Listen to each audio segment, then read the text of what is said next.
My name is Matt. I sing for No Harm Done. My name is Charles. I play guitar at No Harm Done and also Offsides. So where are you guys from? From Orlando, Florida. How's the scene down there? It's kind of horrible. Yeah. It's not terrible, but it's not that good. There's not very many bands that are a similar style. There's not very many traditional hardcore bands. It's a very tough guy scene, and not so much what we're into. That seems to be the same problem in Connecticut. Yeah, that's kind of the scene in a lot of states right now. A lot of states. Wherever you go, a lot of tough guy hardcore? Not everywhere, but a lot of places in the United States right now, that's what's... So what's the opposite of tough guy then? Soft guy. Soft guy. So it's a kind of movie that we watch a lot, actually. Okay. Soft guy. So it would be soft guy hardcore? Yeah, I guess. What's the best soft guy hardcore scene out there? Place. In the whole world or in the U.S.? The U.S.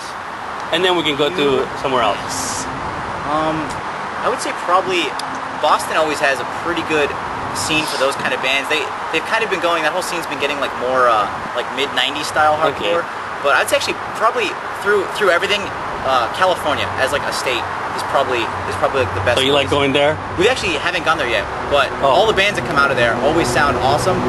So I'm assuming that they have a good scene. We're going there in a couple of weeks. In a little while. Yes. So you have an album called Escape? Yes. We do. Escape from what?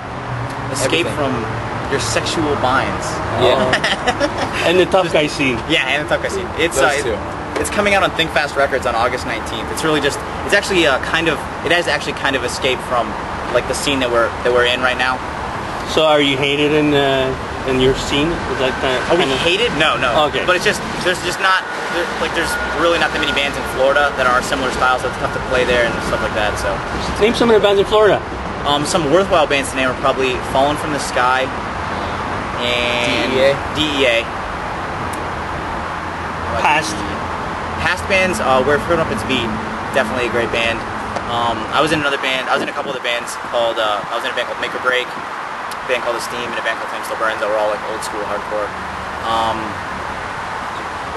That might be it. There's a really old band from Florida called Powerhouse. I was big in like the 80s. That was awesome. Do you consider yourself a more melodic hardcore band, and would you be insulted if someone labeled you pop punk?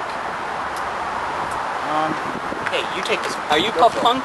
And you're insulted? In a way. Yeah? It's more pop punk than like tough guy.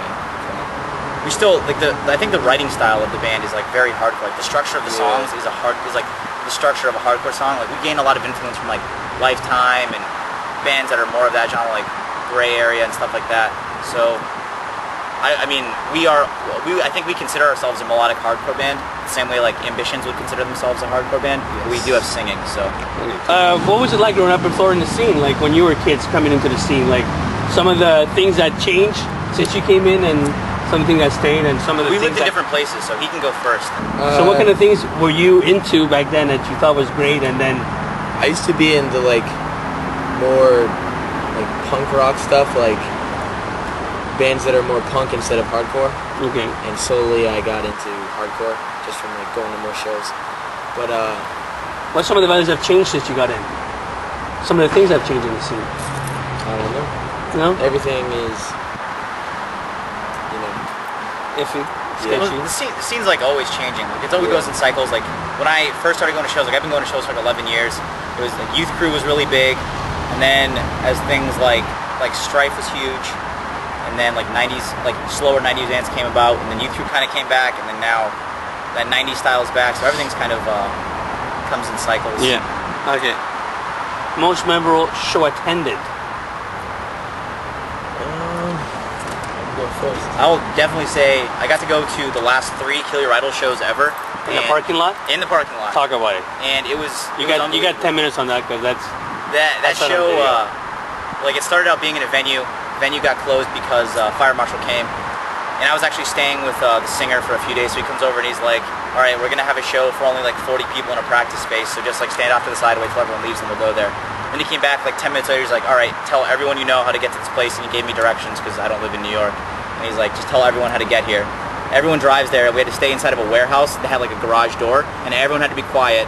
And then they opened the garage door, and it's a parking lot with just all their stuff set up. They played like 7 songs, and it was the most incredible thing I'd ever seen. It was a perfect way for that band to go out. But that was probably the craziest show I've ever seen. I don't know.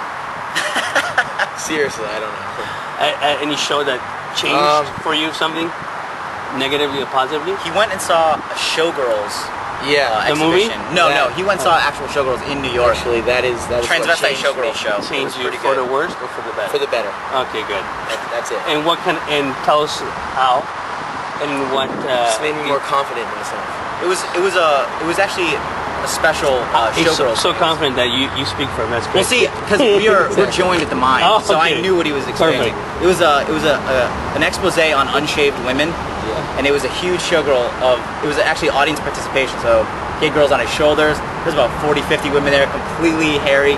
He was so into it. He came back. He still had the hair stuck in his teeth. It was quite an ordeal. It was wild. Yeah. So what's your take now? Unshave or unshaved? Either way.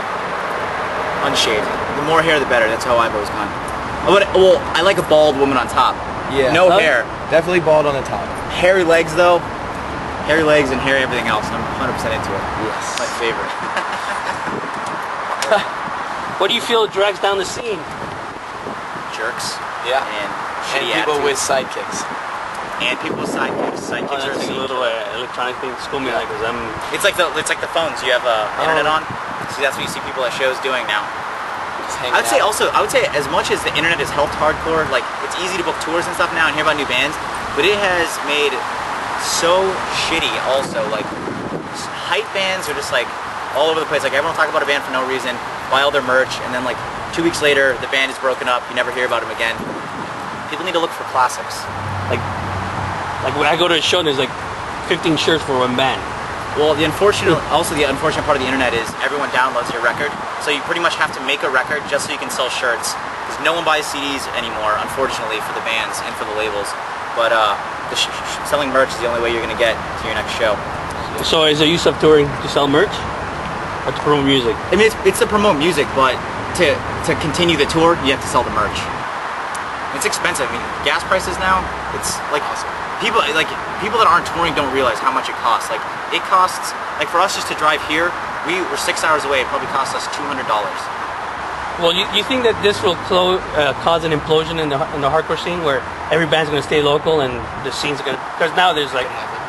I don't think it'll be that drastic. There's always going to be bands that are like kind of like mega machines that can afford to do those things. Like Have Heart will be able to keep touring for a long time.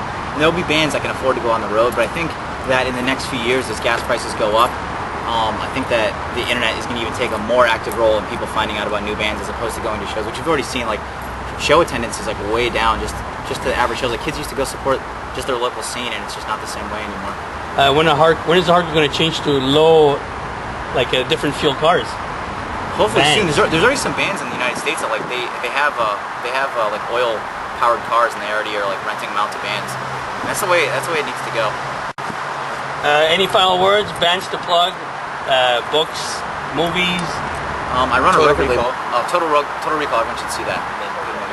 And I run a record label called Get Out of Town Records that you can check out. And Think Fast Records, of course, for our new record. Any bands? Falling from the Sky, definitely a band to check out. Thank you for your time. Thank you for your time. Your time. I'm just a bike rider.